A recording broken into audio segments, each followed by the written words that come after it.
au salon Viva Technologies, cette première édition, et on continue à parler innovation avec les entrepreneurs, les start-upers, mais aussi des plus grands groupes, des grands groupes qui justement aussi créent des start-up. David Belaïch, bonjour, vous êtes président de Altea. Bonjour. Et justement, comme je viens de le dire, vous avez créé une start-up.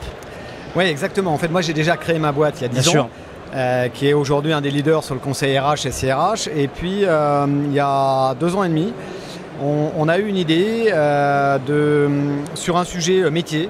Et puis, on s'est dit, soit on l'intègre cette idée dans notre groupe, soit finalement, on en crée une start-up avec une identité, un financement, avec une équipe, avec des locaux différents. Ça ne pouvait pas être une offre à l'intérieur de Altea? Non, parce qu'elle allait trop ressembler à notre mode de fonctionnement de conseil. Et il fallait être disruptif, il fallait penser autrement, nous mettre sur le toit. Voilà, et la meilleure façon, c'était de prendre une équipe, de leur donner de l'actionnariat et de fonctionner comme une start-up et surtout de les laisser être impertinents. Celui qui gère cette start-up-là, il s'est imposé à vous? C'est vous qui l'avez choisi? Comment ça s'est fait, cette question? En fait, c'est 2 acteurs que j'ai embauchés il y a 10 ans et qui m'ont fait confiance. Et l'idée est venue d'eux. Et ils m'ont dit, qu'est-ce qu'on fait, David? Et j'ai dit, c'est génial, et on va vous mettre actionnaire dedans, et vous allez faire de l'intrapreneuriat plutôt que de partir. Et donc c'est eux qui ont amené l'idée, et j'ai mis toutes les conditions pour qu'ils réussissent. Alors ça, c'est aussi une des solutions pour aider les startups à parler avec les grands groupes, c'est que justement ces grands groupes puissent créer des petites structures à l'intérieur du groupe de manière autonome et essayer de diffuser cet esprit startup au sein de l'ensemble de l'entreprise. Ouais, on le voit souvent. Moi, je rencontre évidemment énormément de grands groupes avec ma casquette de président d'Altea. Et en fait, ce qu'on constate, c'est que l'innovation au sein de la structure, si on le met dans un cadre classique, finalement on va avoir le pire des deux, c'est-à-dire le pire de la start-up avec un fonctionnement un peu olé olé, et puis la grosse machine, artillerie, etc. Non, sortez tout ça. Sortez et laissez justement la liberté. Et puis il n'est pas facile aussi pour un chef d'entreprise de dire aux autres que eux, ils ont le droit de faire ça. Dans votre même structure, avec l'Altea, eux, ils ont le droit de faire ça et pas vous. Et donc, ça permet vraiment de légitimiser cet aspect d'impertinence, de disruption et de l'institutionnaliser. En disant, voilà, ça c'est chez vous. Et ben, même si vous ne rangez pas votre chambre, c'est pas grave, faites-le. Comment est-ce que vous faites pour communiquer avec eux? C'est tous les mois, tous les ans, toutes les semaines, tous les jours? Tout le temps. Tout le temps? Tout le temps, d'abord parce que moi, je suis un passionné. On a investi au Nouma, on est souvent au Nouma. Moi j'investis dans des startups comme Spinalcom qui est chez Cisco et c'est une communication qui est dans les deux sens, c'est-à-dire que nous moi j'apporte ma connaissance du business, de la stratégie et eux ils m'apportent de la fraîcheur, c'est ma cure de jouvence.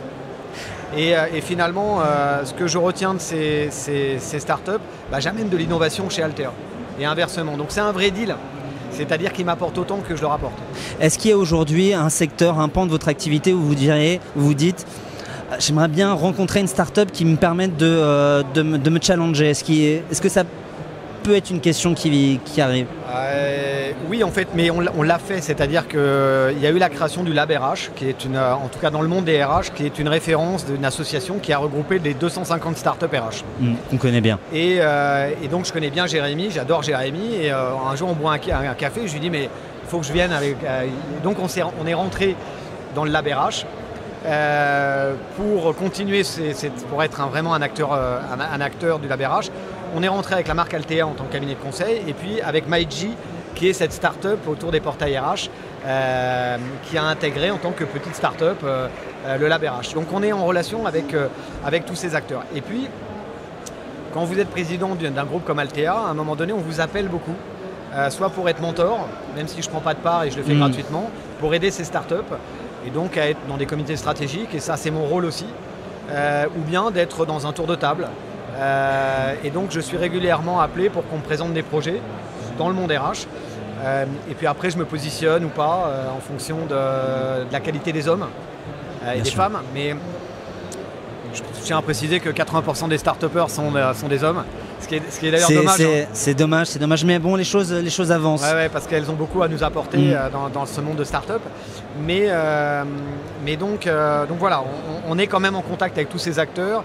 Moi, particulièrement en tant que président et en tant qu'investisseur, je suis en contact avec ces acteurs.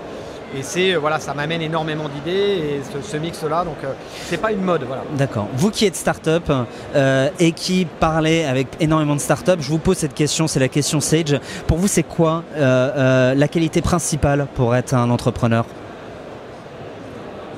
La qualité principale, il y en a plusieurs, mais la qualité principale, c'est d'abord d'être un rêveur.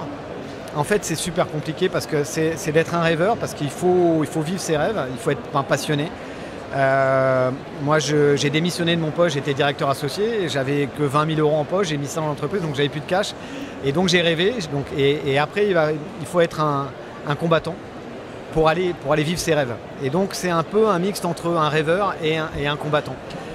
Voilà, il faut croire en soi, il faut croire, et puis il faut aimer les autres, il faut aimer son équipe. Rêver et combattre, une synthèse bien particulière, mais qui ressemble bien aux entrepreneurs. Merci à vous, David Belaïch. Je le rappelle, vous êtes président du groupe Altea, et nous sommes toujours à Paris pour la première édition du salon Viva Technologie. Merci à vous d'être passé par notre plateau.